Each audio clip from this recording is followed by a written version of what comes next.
Everybody, hope you're well. Hope you've had a good week and having a great weekend. So yes, by the skin of my teeth, I got a quick and dirty tracksaw jig video out.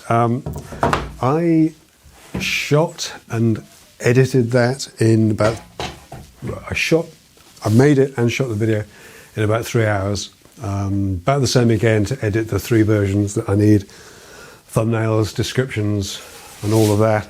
I put an Instagram little trailer up on Instagram, as I usually do. That had 30,000 views in the first few hours, which is pretty amazing. YouTube has managed about 3,000 in the same sort of time frame, which just goes to emphasize that they are very different platforms. I think 30,000 views, incidentally, on Instagram is nothing. You know, I've had videos that have had video clips that have had over 1 million views in a week. Yeah, so anyway, I wish there was a way to monetize Instagram, because there's no equivalent of AdSense or that kind of thing. All you can do is try and promote affiliate sales. If you're an affiliate or something, promote products of your own, tie your own store to it, or get somebody to pay you to post on their behalf, be an influencer kind of thing. Talking of affiliate sales, by the way, I'm now an affiliate of O3 adhesives. I really, again, like many people, I was given some of this super glue, CA glue at Maker Central, and I really like it. The thick one is so good. I've gone out and bought more of my own, and they got in touch to say that they had an affiliate program running and would I be interested. I said, yeah, sure, why not? Might as well. Yeah, I really like the product. If I'm going to promote it, I might as well try and get a little something out of it. However, there is 10% off if you use the offer code 10-Minute Workshop at O3 Adhesives Co.uk. I'll put links down below to all of that. I think what I might do actually is put a sticky post in the forums with the discount codes on them, because there's a few. They're not really, I don't really use them actively to generate income these days, maybe 1 or 2, but some of them might just be useful. I've got a magnets one that I did a year ago, and I think it earned sort of 60 quid over the year, which is, barely worth the effort of sending them an invoice, to be perfectly honest. But if anybody does need any neodymium magnets, I can get you 10% off. Or was it 5? I can't remember. Anyway, I'll find all these out and put a link, put a sticky post in the forum so that they're all in one place. The Abrasive Starter Packs giveaway. There's another popular one. I did the Wheel of Names earlier. I did have a bit of a glitch in the screen recording, so you'll have to trust me, I'm afraid, when I say that the first name up was Grant Paris, and that was followed by Kevin Howarth, Duncan Stokes, Mick Beale, and Catherine Ellis. Congratulations, everyone. I'll be in touch for your details. I'll do my best to get those mixed abrasive packs out next week. Who knows what's going to happen with the post, with the Royal Mail being what it is. Next week's video, if I can get it together, I've got my list of notes here, by the way. Next week's video, if I can get it together, sort of partly ties in with a little sort of jig idea, and comes largely from a question that Daffith, the Death Maker, put in the forums about making a picture frame with a tracksaw. I tried it out with some MDF, and it works okay. The mitres were fine, and the rebates were fine. I tried to be clever and put a front bevel on it as well, and that didn't work out too well. I was trying to take too much off in a single pass, and it's hard to do that safely. So I'm not going to do that idea, but just a quick, simple little frame. Definitely looks possible. I got some really nice, clean, straight 3x1 redwood, so I'll give that a try. Then I can stain that black. I've got a picture that I quite like, a map that I'd quite like to be reframed, because the frame it's in is a bit naff. So I can get that done. With that in mind, then I can give the redwood a coat of stain with the black spirit stains, and then put a wax finish on it as well. I might also tie it in as a last minute gift idea thing as well, because the video is going to come out on next Friday, which is the 23rd. Yeah, I've got a little bit of family stuff going on next week, so I'm not sure if I'll post something Wednesday, and then at the weekend we'll definitely be into Christmas. So I'll do a quick I'll do a quick catch up in the week. Getting ahead of myself. Quick catch up in the week, and I'll post a quick message either on Friday or Christmas Eve, just to say, just to let you know what's going on. Let's talk table saws. Lots of chat in the forums and that. Thank you very much for everybody who's let me have their two penneth about all this. When you start looking for something with a specific feature list, especially on, sorry, excuse me while I remove my gilet. It's unbelievably warm in here. It's literally freezing outside. So no, it's -1 outside at the moment, and it is 18.2 Celsius in here. I wear that just to get across the road. Yeah, let's talk table saws. When you start looking at table saws with a very specific feature list, and they are very specific that I want. Small footprint, quiet, great dust collection, and it must work off a 13 amp socket, because despite what everybody says, there is no way I would ever get a 16 amp feed in here. This whole workshop has a 30 amp ring, and that's it. There's been an electrician on site for about 9 months, I think, certainly most of this year. And they're basically trying to get the entire building up to scratch. And he still hasn't figured out where my lighting circuit is tied into. We just don't know. My power comes off a board that's in the other workshop next door, and that board is huge. And there's so many things on there. The only reason I've got any kind of breaker in here is because there was a time when I it kept tripping, and I would have to go next door to get it reset. So we got a breaker that had a separate, a faster disconnect on it, MCBO, I think. Anyway, that's the only reason I got that, and so far, since then, needless to say, it's been absolutely fine. So anyway, no way I'm ever going to get a 16 amp circuit in here, so it's got to run off a general 13 amp socket. And when you start looking at all those things together, there really aren't that many to choose from. Table saws, I don't hate them. It's just that I've never really, until the Monjan table, which is now back in my house, until I did that, I never really come across anything that needed the sort of precision, the ease of achieving that precision that a good quality table saw can do. I've certainly, for the time that I've been on YouTube, I've always had a table saw, just never needed them much. I worked wood professionally for 14 years without one. Even then, the one that I bought, because it was on special, just to see what the fuss about table saws was, I bought an Axminster TS200.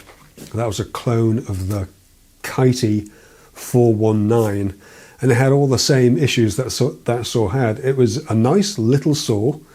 It had cast iron top and an induction motor, so it's quiet, small footprint, but it also had a bad fence. It had an odd, non-standard and ill-fitting mitre slot, and it had poor dust collection. A lot of people have put a lot of time and effort into making those saws decent, and money as well, but I just never felt it was worthwhile. And I know a number of people have said, you should have a look at the Axminster, whatever they're called now, craft, hobby, workshop, the smaller saws, they do an 8-inch and a 10-inch. I think Powsen Woodworking on YouTube has done a video about one of the smaller ones. I think he swapped it out for a DeWalt 745. I must have a look at that. Badger Matt at Badger Workshop had one as well. Need to have a chat with him. And also Keith Brown did a good video about his search for the right saw. But again, saws that are right for them aren't necessarily right for me, because I'm never ever going to start running big lumps of solid timber through something like that. The cast list, the guest list, when you get down to it, is relatively modest. Maybe the smaller Axminster saws. You get into Charnwood's, iTech.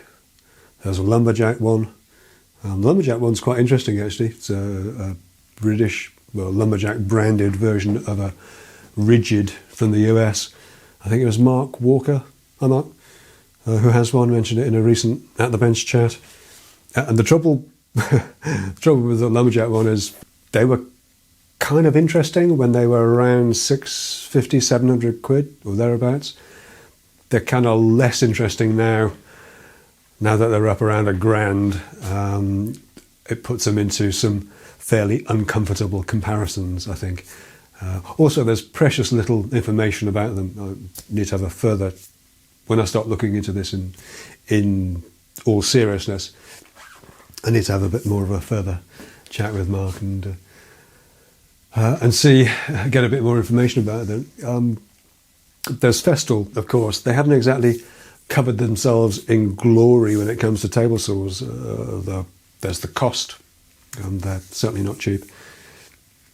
Unlike Mathel as well, there's lots of reliance on edge profiles rather than, say, traditional mitre slots. All aluminium, you'll never get anything cast iron out of them.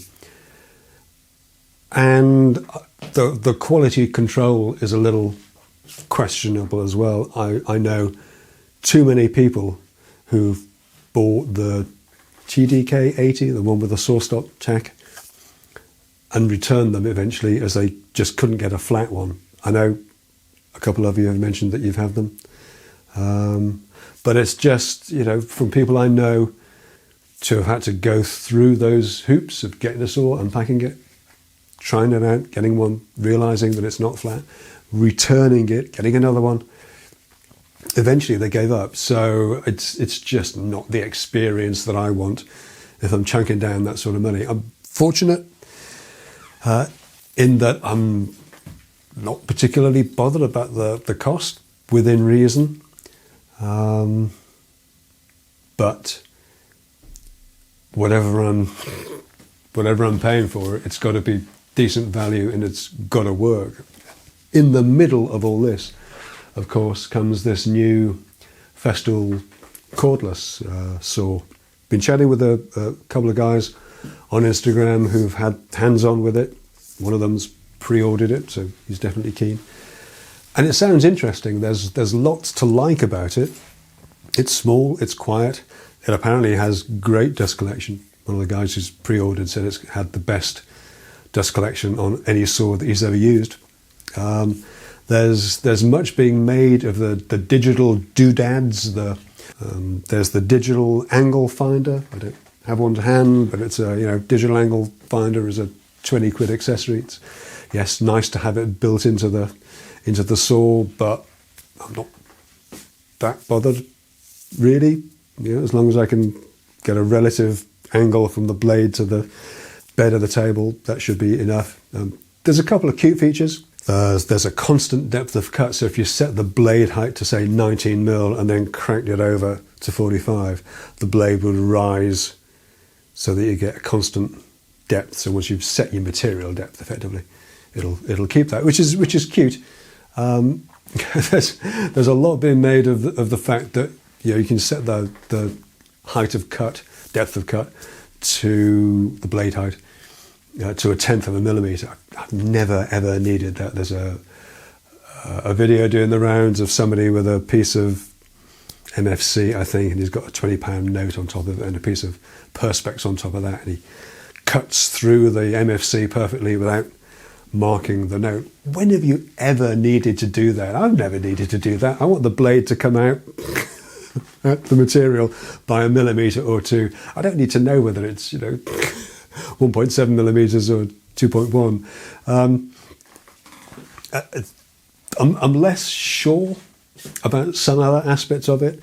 Apart from anything else, comes in a massive sustainer which you'd have to put somewhere. The fence is just a clip-on thing. I understand why they've done that, because they've made it portable. The bed to one side folds in, so obviously you couldn't have a rack and pinion or anything on that. But I kind of wish they'd been able to tie that in somehow to a digital readout. Even if you can't control it with a dial, it would be interesting to see on a scale, on a screen. That's something I'm interested in getting accurate. I need to rip something to 12mm wide. Being able to set that on a screen would be handy. But obviously, out of the question on this saw. Certainly, the saw has a sort of sliding table thing. That's the same thing that I had in the terrible table saw, and I just found it was nowhere near big enough to be useful, to be honest. So I don't know, genuinely bemused by how useful that would be on this thing. It does have a mitre slot, which is good. It's relatively small capacity on the saw, 280mm rip cut, blade to fence, or 450mm cross cut. Small capacity, certainly. 47mm maximum depth of cut, so just about cut through a planed 4x2. It uses the same 168mm blade as the new TS60 plunge saw I've discovered, which is interesting, so thin kerf. But, the downsides, it's battery only. The batteries can't be charged on the saw, they've got to be removed. The bare saw, it looks like the street price for the bare saw is around 1,500 quid including VAT. The list price is 1,500 plus VAT. So I would guess that would push it up to around 1,800 street price with batteries and chargers. But I just don't know. I think I need to talk a bit more to a few more people who've actually used it, and I need to try and get my hands on with it. From a completely cynical point of view, it would be good for videos because it's the new thing. It's also certainly not available yet in the US, so there's potentially a lot of interest there for that. Then again, the tracksaw guy gets a table saw is also a story. So bottom line, I don't know is the short answer. I'm going to have to research some more, chat with a few more people, watch some older videos from people whose opinion I value, and have a look at what's out there now. Certainly, things that are out of the question. A sight saw of any kind, DeWalt 745 or one of the Bosch, they're just too loud. 95 to 108 dB.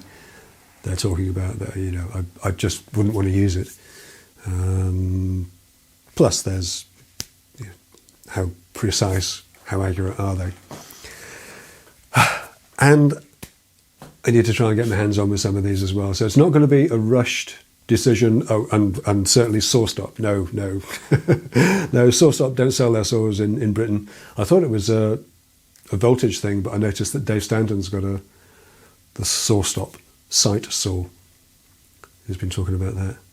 No, in Australia they're on 240 volts. So whatever it is, it's not. They've decided not to sell in Britain or the EU. And that's the other thing. The Festool cordless, it doesn't have SawStop tech, no flesh sensing technology, because I believe I've been told that they were told that it's to do with earthing, grounding, because the cordless saw is double insulated, not earthed in any way. They can't get the SawStop tech to work, and presumably it would be too big for a compact saw anyway. So yeah, lots to think about with that. It's not going to be a rushed decision, as I say. But I'll call this one done for this week. Thank you very much. As always, I'm going to continue with the picture frame idea, and I will probably pop in pre-Christmas for a quick chat. I'm not going to post anything between Christmas and New Year, and then I'll pick it up again in the New Year, just here on Plus. I won't be posting publicly. I'll be taking some time off. Anyway, that's all for now. Thank you, as always, for your amazing support. Enjoy the rest of the weekend, and I'll catch you in the week sometime. All right, take care.